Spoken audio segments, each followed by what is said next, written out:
बेटे का हत्यारा। ये एक और चित्र है दोस्तों।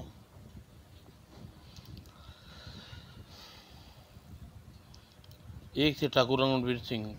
वह बहुत गुस्सेल और क्रूर थे। तेरी इतनी हिम्मत, हुक्का भरने में तूने देर क्यों की?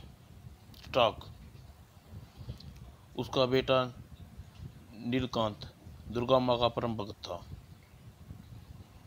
वह समय समय पर अपने पिताजी को समझाता। पिताजी इन गरीबों पर बेवजह क्रोध उतार कर आप इन असहायों को की हाय क्यों लेते हो? अगर इनकी कोई हाय लग गई तो चुप कर नीलकांत, तू एक ठाकुर है या कायरों की तरह बातें करता हो? और जब नीलकांत दुर्गा माँ की आराधना करते देखता, उफ यार से पूजा पाठ में लगा रहता है, इसे पंडित के घर जन्म लेना था। और ठाकुर रणवीर सिंह एक बात का बड़ा दुख था, हम काश हमारी बेटी भी होती। घर में होते हुए भी देहली कुंवारों घर में देहली कुंवारी रह जाती है। फिर बड़े कहा कि कन्यादान करने से मनुष्य का मोक्ष प्राप्त होता है। और वह साधु संतों से, नाजमू ज्योति से इस विषय में जानता। ठाकुर साहब, आपके एक क्या दो कन्याएं होंगी, लेकिन कब होंगी? ओह, रणवीर सिंह प्रसन्न उठता और उन्हें उचित प्रकार पुरस्कार देता। और जब कई माह बीतने पर कल्याणी ने अपने गर्भ में होने वाली सूचना नहीं सुनाई दी। इसका मतलब कि कल्याणी गर्भ से नहीं है और इसकी आँख टूटती वह बुरी तरह अव्यवस्थित हो जाता। जब वह अपना क्रोध नौकरों पर उतारता। आह! एक रात नीलकांत सो रहा था। नीलकांत, तुम्हारे पिता व्यर्थ में ही जोशी मुल्ला वल्लियों के पीछे भाग रहे हैं। कन्या का सुख नहीं मिलने वाला। क्यों माँ, क्या कारण है? तुम तुम्हारे कारण ही तुम्हारे पिता कन्या का सुख से वंचित हैं। तुम्हारे भगवान ने बहन का सुख नहीं दिखा। तुम्हारे हाथ में रेखाएं इतना प्रबल हैं कि ठाकुर किशोर सिंह वंश में किसी बालक या बालिका का उत्पन्न नहीं हो सकता। ओह! तभी उसकी आंखें खुली। ओह, मुझे पिताजी को यह सपन के बारे में बताना चाहिए। और सुबह होने पर, पिताजी, मुझे रात को सपन में दुर्गा माँ के दर्शन हुए। हूँ, तुम तो सोते हुए जागते हुए दुर्गा की रट लगाए रहते हो। नहीं पिताजी, ऐसा न कहिए। रात के सपने में दुर्गा माँ ने मुझे बताया। नीलकंठ ने देखते सेवन का विस्तार रणवीर को विस्तार पूर्वक बता दिया। सारी बात जानकर, ओह, तो हमारी इच्छा पूरी न होने के कारण तू है नीलकांत, ऐसी तेरी दुर्गा माँ ने बताया। हाँ पिताजी। देख नीलकांत, तू दुर्गा माँ की पूजा करता है, हमने कुछ नहीं कहा। अब तू उसकी आड़ में हमारे भाग्य के बारे में बता रहा है। हमें यह बात बिल्कुल पसंद नहीं है। तू एक ठाकुर का बेटा है, यह पूजा पाठ छोड़ दिए अन्य ठाकुर युवकों की तरह वन में शिकार खेलने जाया कर, चाहे मित्रों के बैठकर शतरंज खेलने चाहिए, सुनने नृत्य महफिलों में भाग लेना चाहिए। क्षमा करें पिताजी, ये सब मुझसे नहीं होगा। तो फिर तू एक ठाकुर के घर में रहकर क्या जख मार रहा है? पिताजी, कान खोलकर सुन ले नीलकांत, अगर तू अन्य ठाकुरों के युवकों के साथ वन में अखरोट खेलने जाना ही होगा और तुझे हमारी सौगंध, यदि याद रखा, अगर तूने मेरी बताई बातों पर भी अप्रयोग तो ठाकुर साहब मुझे अपनी बेटी देने को तैयार नहीं होगा। यह देख, मेरी सौगंध की लाज रखेगा या नहीं? पिताजी, आपकी बात कैसे टाल सकता हूँ? शाबाश, जा अखरोट खेल पर जाने की तैयारी कर।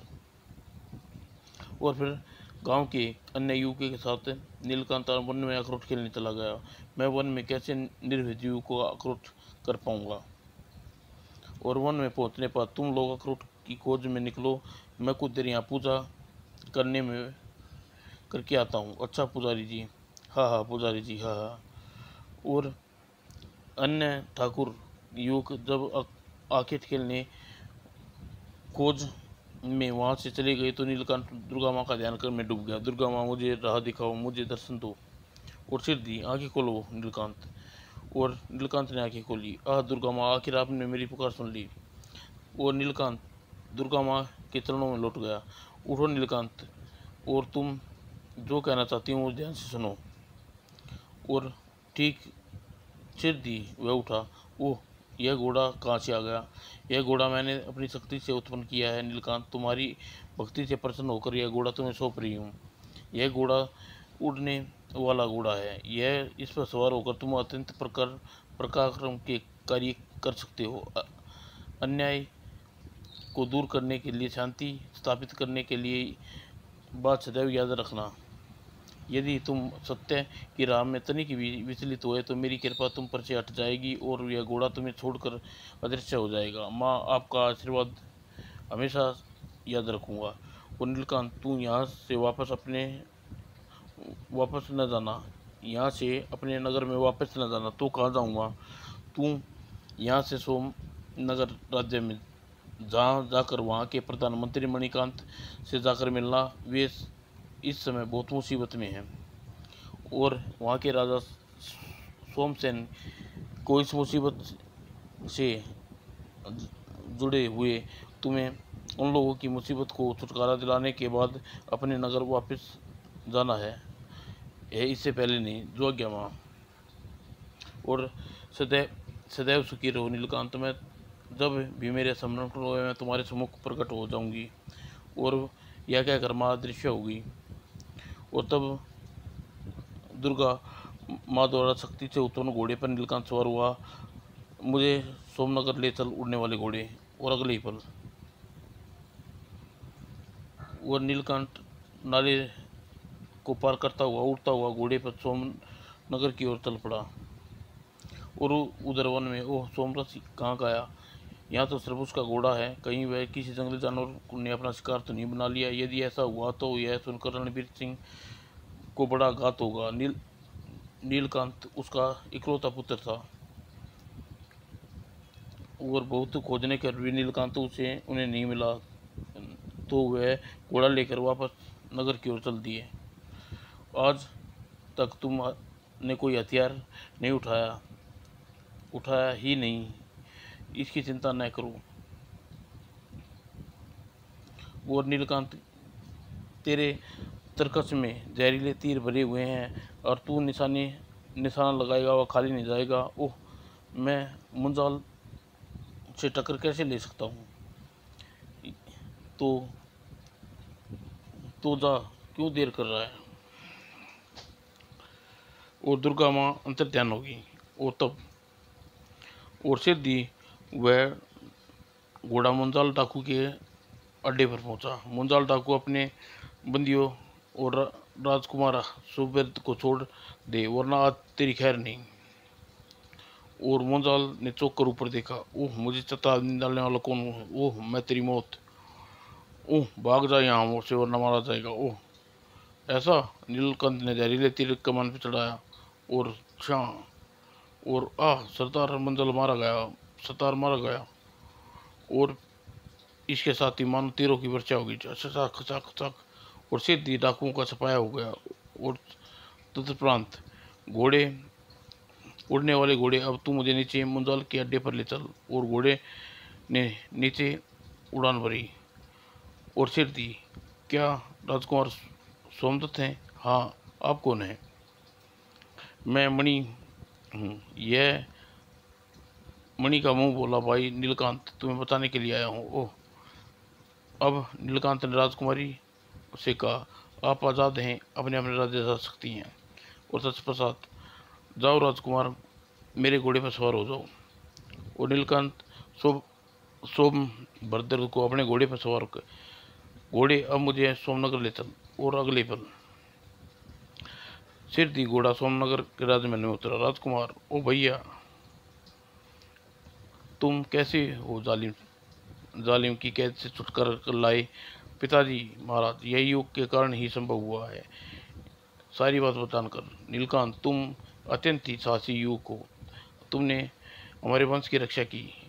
खुश होकर तुम्हें अपना दामाद बनाना चाहता हूँ महाराज। यह मेरा सौभाग्य हुआ। और सोपान शुभ मेला व नीलकांत का विवाह राजकुमारी सोमप्रभा से एक साथ किया। तत्पश्चात प्रधानमंत्री जी, मैं चाहता हूँ कि बहन मणि की डोली मेरे घर से उठे, यानी वेणु को अपने पिता के घर से अपने बहन मणि की विवाह करना चाहता हूँ। तुम मणि का भाई हो, उसने उसके लिए जो करोगे ठीक करोगे। और फिर नीलकांत सबको पर रथ पे बैठा दिया, जिससे उड़ने वाला घोड़ा जुड़ा था। उड़ने वाले घोड़े हमें वेणुनगर ले चल। और अगले पल जब वेणुनगर में ठाकुर रणबीर सिंह की हवेली पर उतारा, बेटा नीलकांत तू जिंदा हो? हाँ पिताजी। ओह तू आ गया रे। और फिर धूमधाम से के साथ सुभद्रा का विवाह मणि से हुआ। कन्यादान कीजिए पिताजी। नीलकांत के कारण आज मुझे कन्यादान करने का शुभ अवसर प्राप्त हो रहा है। और वह हवेली मणि की डोली उठी। देख लीजिए पिताजी, आपने अपने देहली कुंवारी नहीं दी। और आपको ज़्यादा शर्मिंदा ना करे बेटे। और तू हीरा है, मुझे कांच ही समझ रहा, तू असली ठाकुर है।